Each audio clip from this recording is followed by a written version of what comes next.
هل من الممكن وضع البدن في حقيبة؟ لا، ثقيل جدا. بالنسبة للمفاصل ليست مشكلة فسيتم فصلها، أما الجسد فثقيل، وهذه أول مرة نقوم بهذا على الأرض. إذا استعملنا أكياسا بلاستيكية فسنقطعه لأجزاء ونضعها في حقائب. هل وصل كبش الفداء؟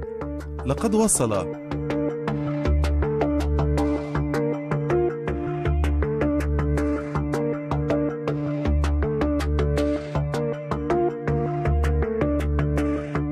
توجد منشفة هنا، هل ستعطونني مخدرات؟ سنخدرك.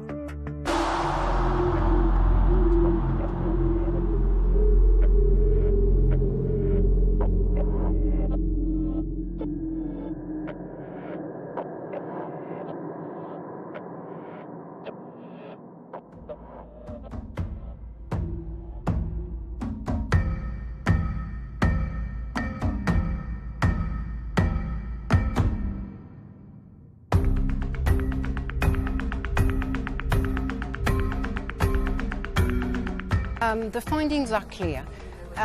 The killing of Mr. Khashoggi is a state killing, and so far Saudi Arabia has not paid a price for that killing.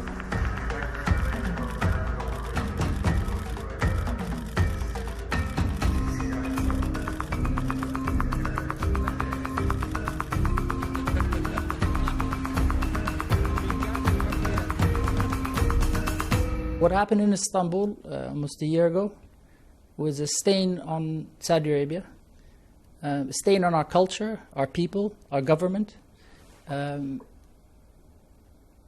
I wish it didn't happen.